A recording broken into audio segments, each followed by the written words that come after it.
Pandita kinarya wangsit pindha kumbang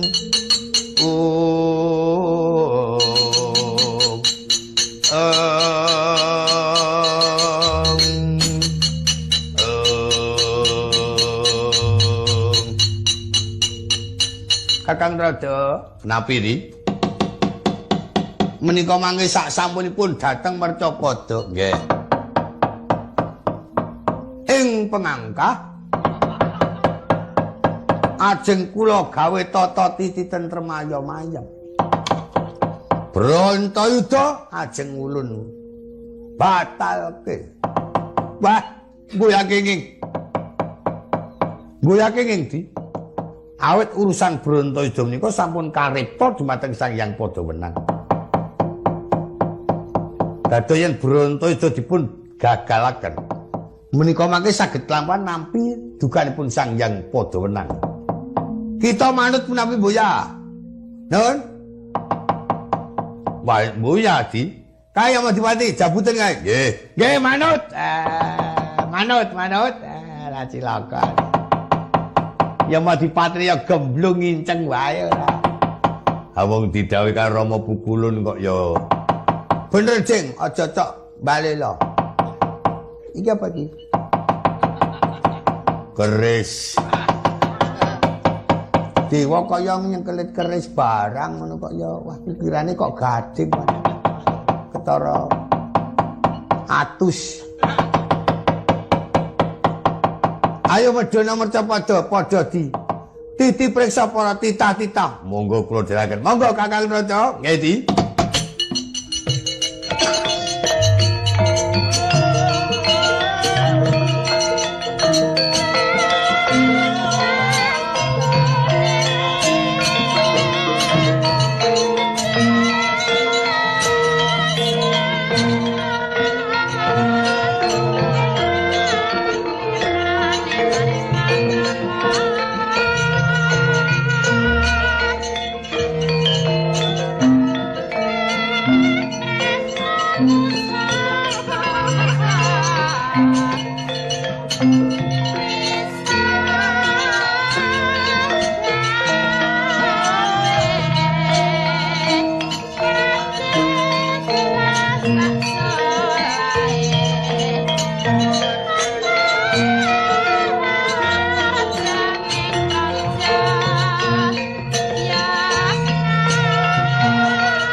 Tamaning nata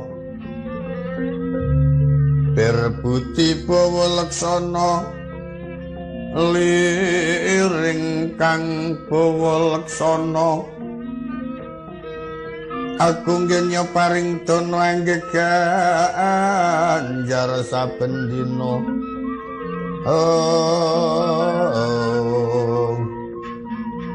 liring kang berbuti netepi pangandika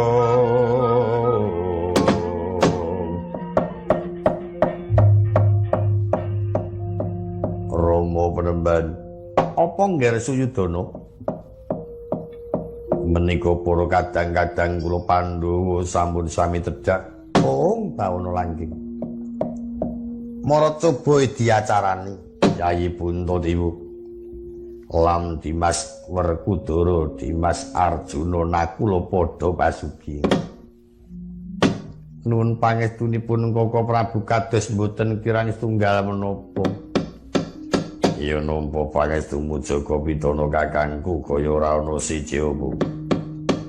Kula semanten ugi Koko Prabu, Aman Durna Manggiraharja. Oh nggih, Nger, kados sampun sae Manggiraharja, Nger. Puntadewa Werkudara lan kabeh para kadang-kadang padha kanthi raharja. Inggih pangestunipun sangat dipenemban. Yo. Bapa penemban tak tampa. Kajaba sangka iku. Apa marmane dene kedarang-darang. Kowe kabeh padha tumeka ing Praja Ngastina. Nampi ngendikanipun Paman Durna. Bilih negari Ngastina kerawan pandhita pujaning Jawata. Ingin sagah sumedya nentremaken kawontenaning jagat. Ingin katempuh dening bebaya. Oh, lah ya aku. Aku Resi Wisuna. Penemban. Kula suwun kanis sanget mugi keparenga maringi usada kacintakanipun para kawula ing Praja Ngamarta ing wedal samangke nampi bebenduning Jawata. Menapa malih para kadang sedaya kepingin badhe angudi kasemrepan saking pangwasipun Sang Adi Penemban. Iya sebab iku mengko aku gampang tetulak ing Praja Ngamarta kaya tanggep dudu apa-apa. Banjur sing bakal tok gayuh iku mau apa wae. Kula sakadang kepingin badhe gayuh seserpan ngelmu sangkan paraning tumitah sampuraning dumados. Oh iya. Lah, kabeh padha marem ta Werkudara? Sanaka gandeng Penemban wis padha saguh. Mongko kuwi tanpa nganggo srana apa-apa, kejaba srane mung mantep madhep lan marep. Iya Durna bapakku, inggih Penemban. Anak Prabu, kula sampun samenika panjenengan kedah nderek menapa ing dados dawuhipun Sang Adi Penemban. Inggih Penemban. Suyudana wonten paring dawuh. Njaluk lilamu para kadang-kadang Pandhawa tak jake ana ing pungkuran. Nanging sumurpa ya nggih nggonku mejang. Amrih tumata ora ana sadurunge daton. Nanging ana tengahing alas. Sing adoh saka ing kraton Ngastina. Adolor lan ado kidul paribasan. Murih cetha aja nganti kapireng marang sapa wae. Awit mungguing ilmu iku mau tumraping pangertiku. Wawadi. Iya yen sing padha mireng mau gedhe kapercayane. Yen ora tiwas malah bisa gawe wirang. Kula kantun nderek kersanipun Penemban aku semono uga. Nyuwun pamit rakamu. Ayo melu karo aku. Tak wejang ana tengah alas. Nyuwun pamit Koko Prabu, aku njaluk pamit Joko Pitana kakangku. Kuyata Dimas sing padha ngati-ati mun sanes Yayi pun kakang namung nderekaken kaluhuran. Lan mugi-mugi saged kelampan menapa dados idamanipun para kadang kula Pandhawa. Kula nuwun inggih.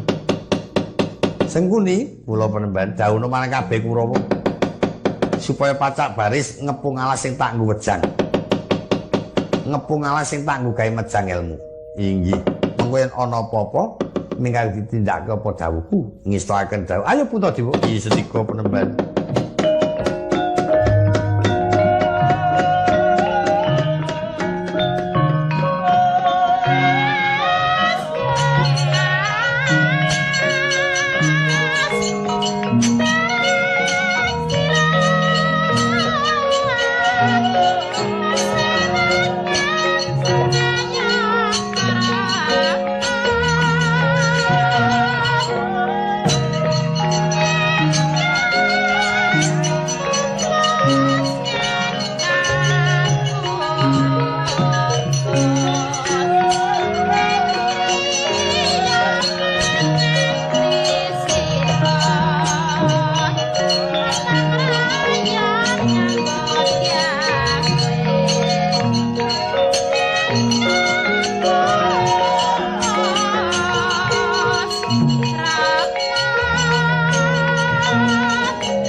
mangruk mining cakranira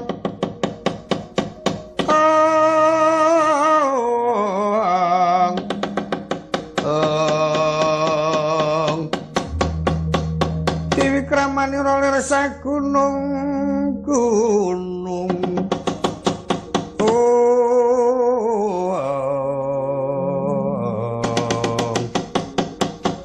Yaya tiu kang mangsa bumi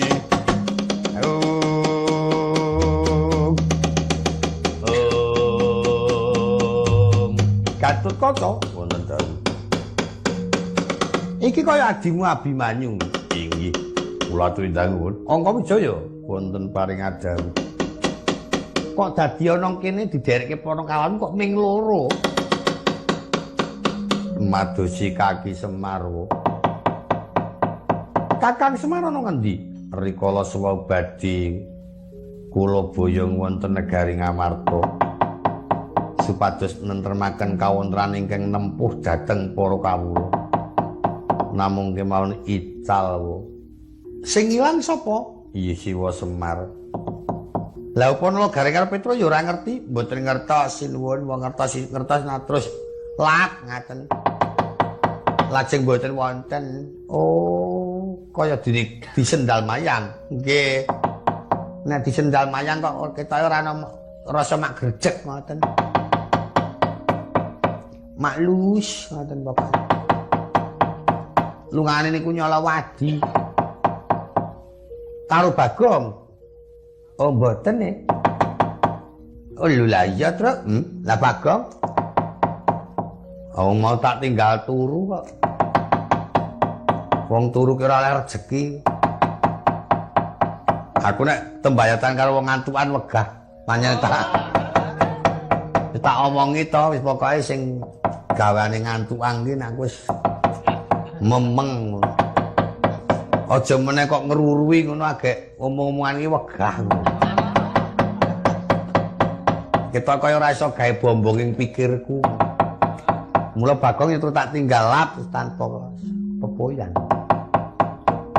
Ha Kiai Semar upama ora ilang tuwa-tuwa ngantuk kae ora ketara. Nggawa obat. Ayan. Yen ngono Bagong ki ya ilang, mboten ilang keri. Iki para kawan ora genep, nggih langkep, nggih namung kula kali Kang Garang. Ngene nggih pun mboten ketan rabut-rabut ya cukup. Setitiya nika nek melek mesti apik. Oke nika nek turu malam kokean gawean gaweane gugah terkadang mengko terus agek dong nang anae nyambut gawe nyenggol ngono rek tokean gawean mongko mboten disenggol ayo ora ana tenan kek ana ning megi begogoki ngoten lho oh yes ilang Bagong nggih monggo mawon ilang nggih pun kajenge kok esuk golek ganti Bagong liyane ah iya wong-wong sing Bagong akeh kok lho lho Gatut Kaca mboten dawuh aku kok weruh para kadangku Pandhawa dijak nulisup-nulisup pendhita nek yen ngono iki sing jenenge Resi Wisnu iya mboten pangling menika sampun nate peponca karo kaen kula wonten madyaning ngono kalian Paman Sencak wis jajal Gatut Kaca Gareng Petruk Sencaki Antarja aja dikangelan perepekono sekirane bakal bodokalane becik pendhita ki pateni sendika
Pandita kinarya wangsit pindha kombang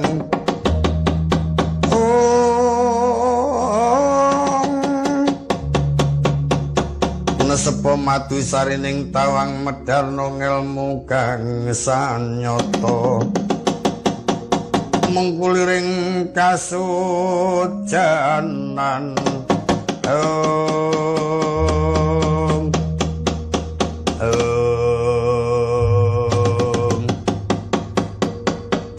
Puntadewa Werkudara Anjanaka Nakula. Kula nuwun penemban ana apa? Kula penemban. Ya kaya mengkene iki papan pamejangan nggonku bakal mirip karo kowe kabeh. Matur sewu sembah nuwun sanget. Nanging sadurunge kowe bakal tak wejang. Yen cara pendhita umum kowe kudu nglakoni adus keramas. Murih bisa resik suci lahir tusing batin. Inggih gandeng aku sijining pendhita nanging ora padha karo pendhita siji-sijine. Pangresing rasamu lan resiking jiwa ragamu anggonku ngramasi nganggo nyenyepe pusaka senjata trisara. Mengko yen wis ludiramu padha mijil wis nggambarake saka dedasar suci mengko banjur terus tak wejak. Nanging yen kono mau kowe ketaman pusaka iki tekaning pati ngetokake yen kowe iki kurang temen isih winengku dening angkara murka. Kepiye Dimas Werkudara ora sah do nangis pokoke minggali dilakoni. Mekaten kula kantun nderek kersanipun Sang Adi Penemban padha ngalno dadamu. Bakal tak dusi keramas murih suci ning nggonmu adus kudu nganggo ludiramu dewi.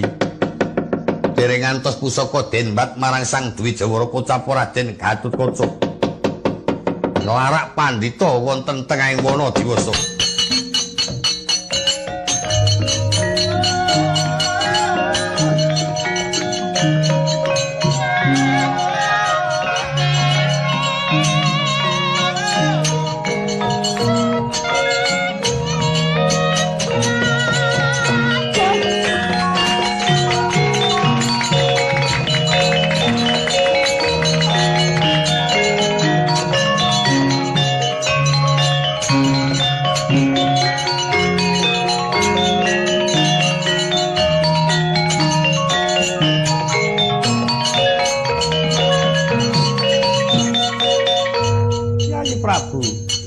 Koko Prabu sampun kepareng saking Kasanjawata.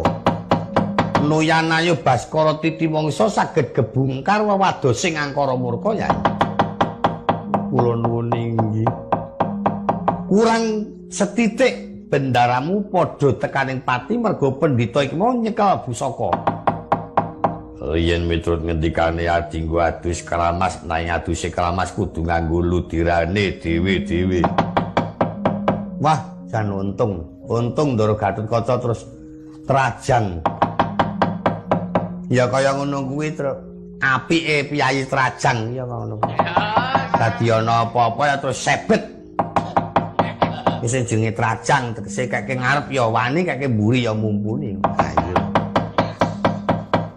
Ora kaya kowe kuwi kake ngarep buntet. Kake mburi ramuni. Angisane meng lunut. Ya man mula-mula. Ngono kok do ngomong ke wae. Lah dene lan nunut bendoran nunut sapa kok ya. Kyai Prabu, kula Koko Prabu, piyambun Kyai sakadang. Kula tulenggahi ragi tebih saking wana mriki. Inggih. Lan kula mirsani kados pundi kedadosanipun pendhita nami Resi Wisuna. Singgihan Koko Prabu.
mapakiring pamuk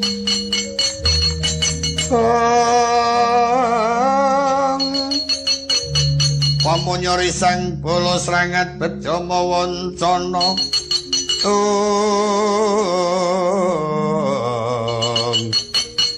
Bima kang mawa pakon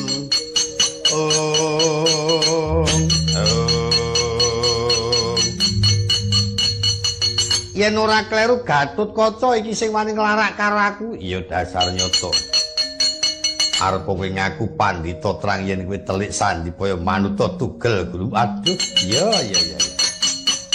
senajan aku ora bakal tinggal gelanggang colong playu sipato buta sewu keta menak grayang lebur jagatmu padha siramu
Gatotkaca mundur saka ngarepan. Iki sapa yen kowe takon karo aku Antareja? Ayo manuta tak tugel glumung bawana langgeng sinunggi datan awak. Antareja bisa menang karo aku nyata gedhelmu sembur mloso awakmu.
Meneh sing ketana ngarepan aku. Sapa kowe takon karo aku Sencaki kuwi sapa? Resi Wisuna. Lah iki memalaning praja kowe sing pancakara karo aku rikala wingi. Serangane arep aling-aling gunung pitu genak kowe dadi memalaning para kadangku Pandhawa manut tak bondo tanu. Iya, panggawa Sencaki.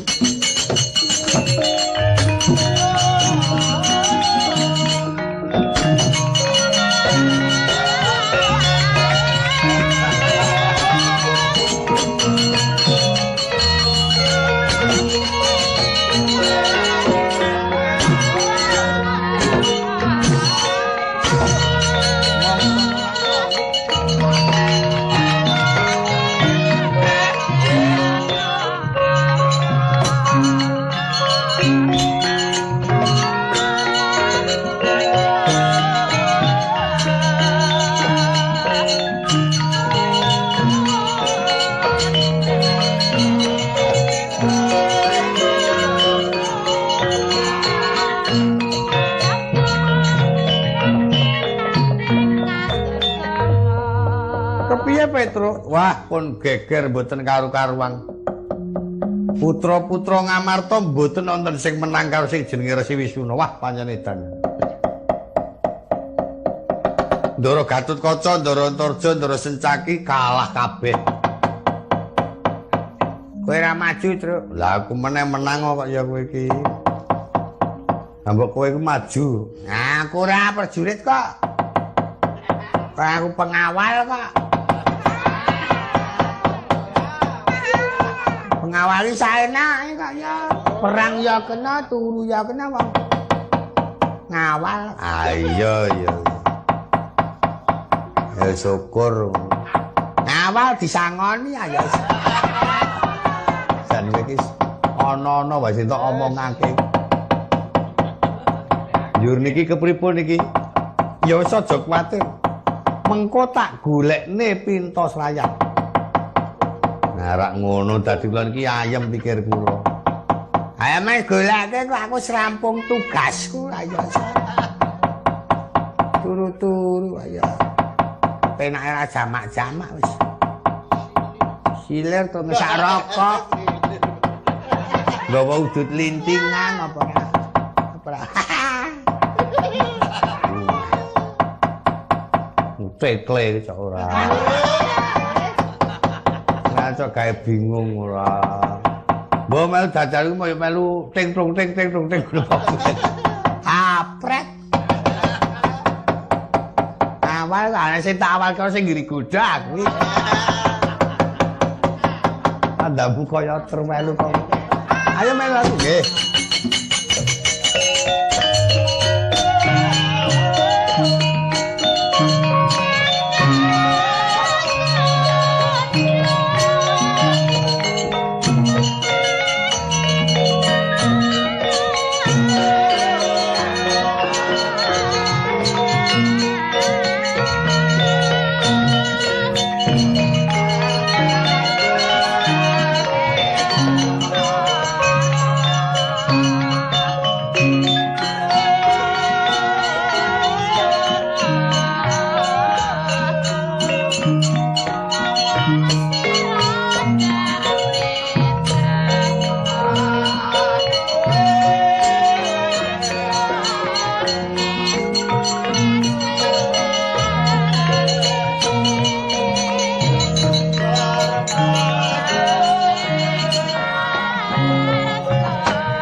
Wijiling sasangka dienon saking puncaking wukir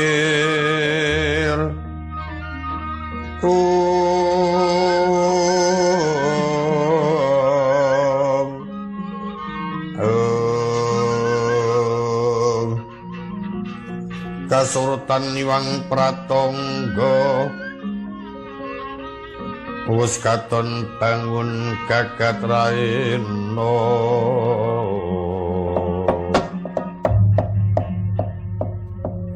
iki ana Nalendra ingkang merpeki nggonku tetapa. Oh inggih kula Pukulun. Kula Nalendra Ndrawati Bathara Kresna penyanipun sinten penemban? Yen kowe takon karo aku iki senadyan wujudku kaya mengke nanging aku pandhita sangka ing Wandawaru jenengku Resi Maya Rekena. Oh nggih sampun mboten badhe sinangling.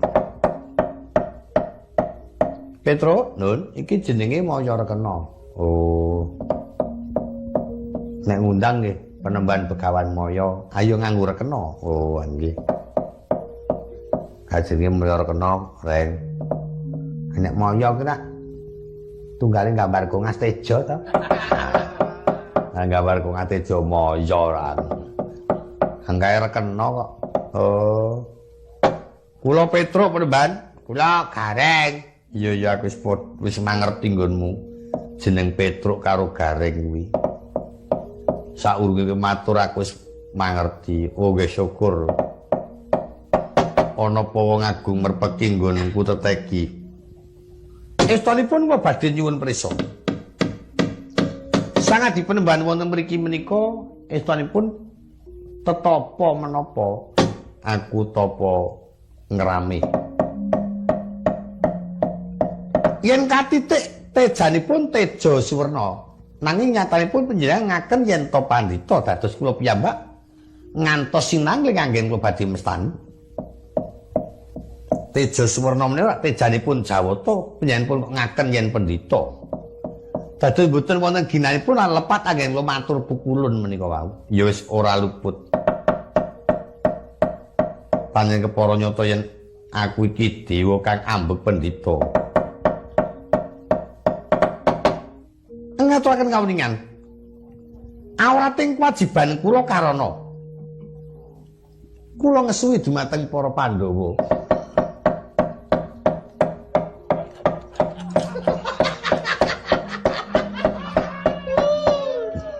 Kowe ngopo rek? Ngopo-ngopo?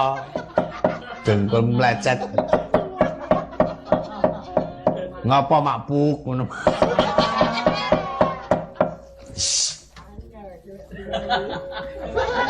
Duh, kanjeng ngacung. Kanjeng ngacung kuwi. Aku krungu sandengku kok kuwi. Nah krungune nang kene iki. Iki rebuk apa ta iki? Dika wau garek lak krungu semar makpuk.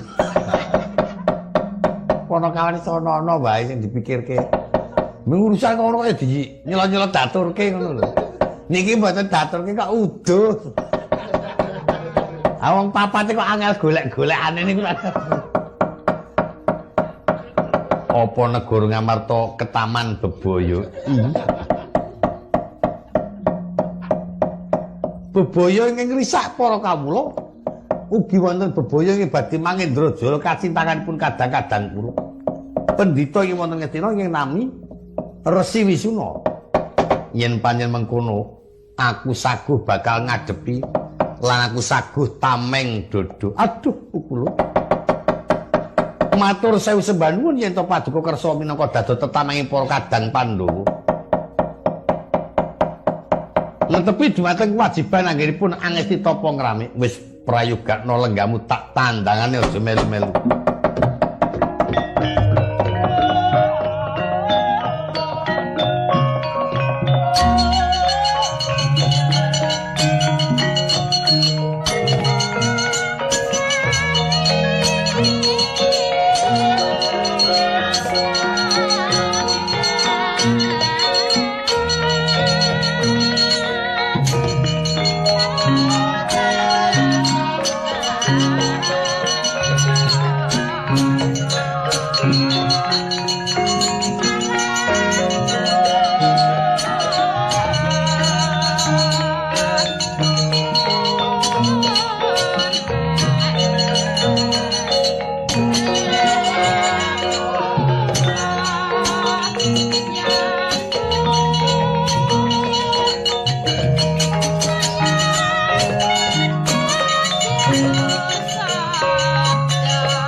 Pandhita kinarya wangsit pindha kumbang.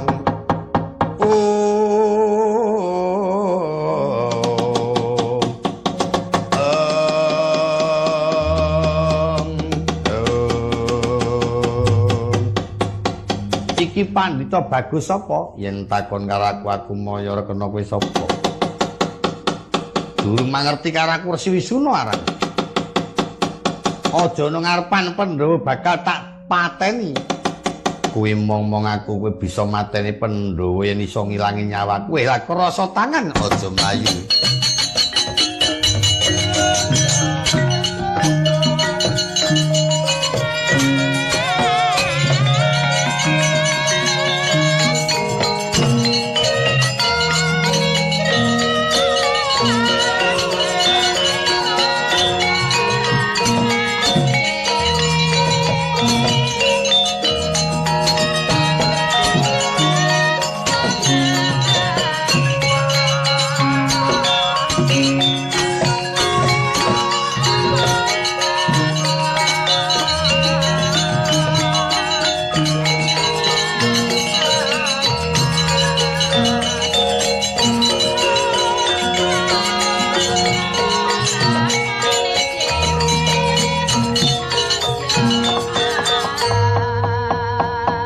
Guru, nyapi Kakang? Lah nika ajeng temu di guru kok manrusup-nusup medal mriki. Yen ulun sepadaken menika kados tiyang Pancakara, kok Adi Guru mah badhe mrepeki tiyang Pancakara. Nggih. Pancen ajeng kula prepeki. Niki rak Pancakara niki nek mboten diperpegan. Perpeki kok perpegan. Niki mari carane bakal kadalarung. Monggo. Elah blay. Ngetutake Bathara Guru kok ora patek dong iki. Ayo. Nggih, tindak riyen. Yang mati-mati. Nun. Kuwi jabutan kuwi. Aja. Mulane gak ayo nggih. Nika ndelok wong do kerengan. Ayo. Nggih.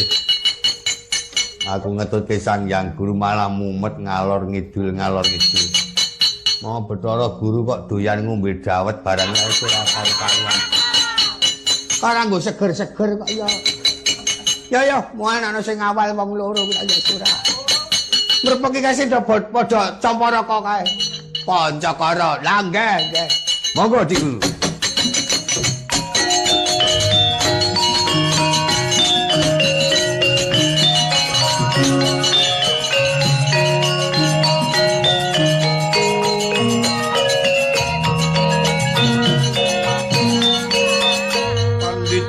Kinarya wangsit pindho kumbang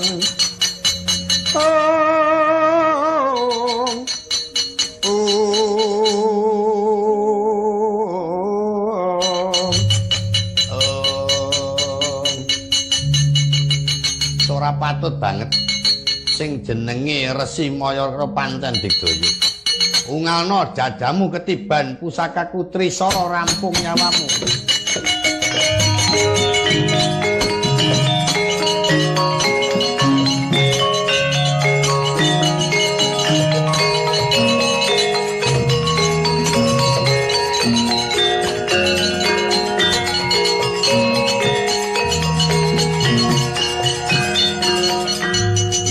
Pating pandita ketaman pusaka Trisara Badar Kilura Semar Badranaya.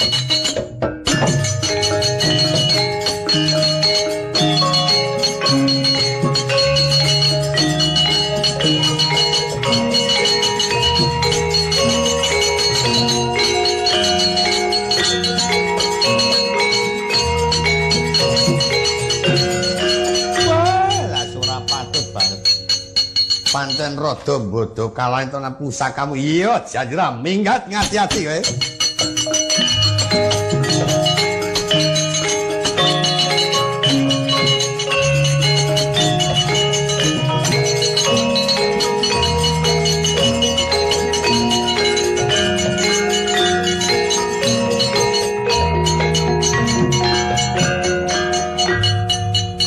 Lho kok iki kok ana Bathara Guru mrene. Ana Bathara Guru kok tekan Mercapada. Guru SMP. Kakang Trada. Kak iso muni Kakang Trada kae sapa kae? Kita sapa? Senajan kula menika pendhita ingkang nami Resi Wisuna Kakang Trada menapa mboten menapa pangling kaliyan kula Kakang Trada.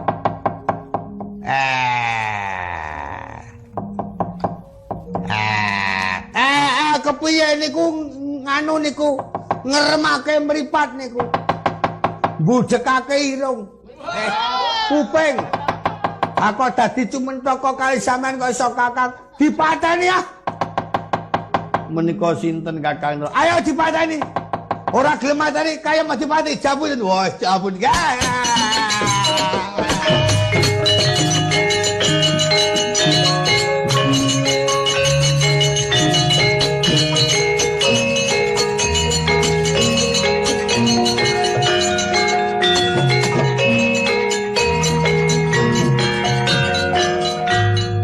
niku janjane sinten? Ulun menika Kang Rayi Bathara Guru Kakang Trada. Wah, lah ora karo-karuan. Lah mongko Adi Guru nika wau. menika sanes Sang Hyang Guru Kakang Rada. Kowe lakon kerengane majo teng Tretu. Iki ya Madipati Gila Rada ora gelem gelut iki lho. Ayo gelut banting aku.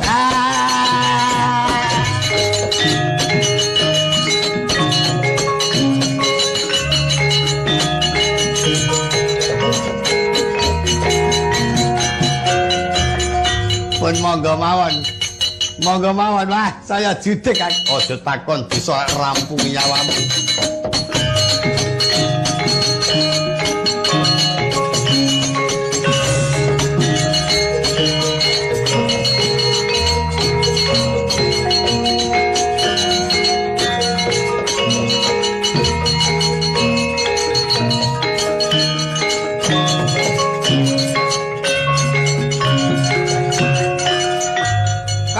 Adipati, aku dinakali. Bagong. Aish, guru Guru. Aku mau dikongkon Bagong. Mulane Bathara Guru kok layangan mayeng-mayeng bulane mongko ngene. Lah wis ora karu-karu. Malah dadi mah gejoderang iki ya. Ayo Bagong mrene yo. Kowe gawe wirang karo aku. Mrene yo Bagong. Ngendi? Bathara Guru Bagong. Kae ngoyak aku wae labrake.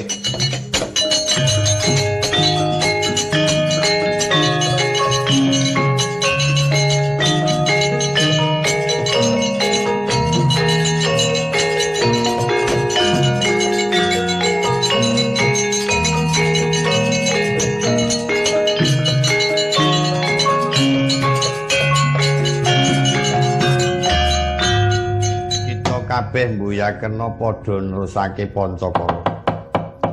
Kulun Sang Hyang Wenang tedhak dhateng Mercapada ya Ismaya ya leret. Ampun diadangi kula labragi. Ya saiki Bathara Guru kudu netepi kewajiban. Kulun paringi pangapura nanging baju barat sing ana ngamarta kae kabeh digawa bali. Inggih. Kulun mangerti sumbere kita bakal mbilani marang Bathara Kala. Yen nyuwun pangapunten Pukulun. Kakang Semar njaluk pangapura. Ya wis aku iso ngapura sepisan iki anggere tok bali meneh ngati-ati Kakang Rada wangsul kayangan Kakang Rada.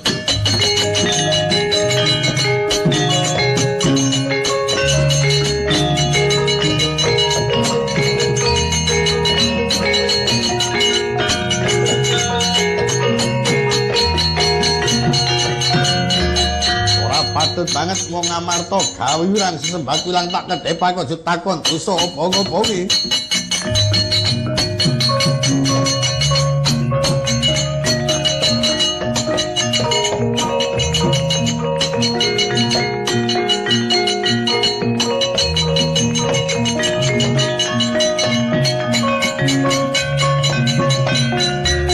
Oh iki ora kusara wis apa.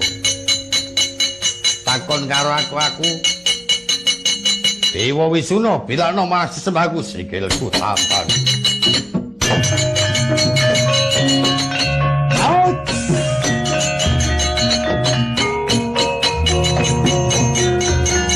Kasabetaken Bantala Badar Sang Hyang Jaramaya kundur magayangan.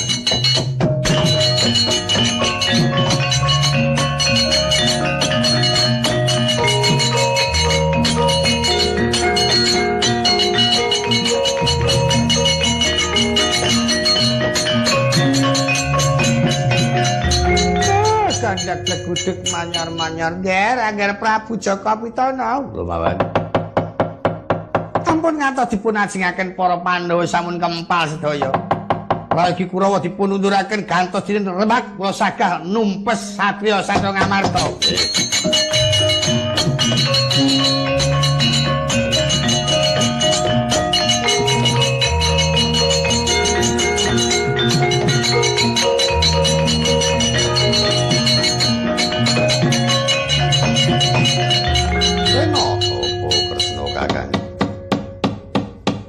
Wis bisa tata titi tentrem muga-muga lakon iki mau kang ala diguang sing adoh kang becik tinulata. ayo enggal padha kumpul marang para kadang Yai Prabu diboyong kondur negara Ngamarta. Muga tansah pinaringana karahayon kang pinanggih wuri. Ya tresna kakangku.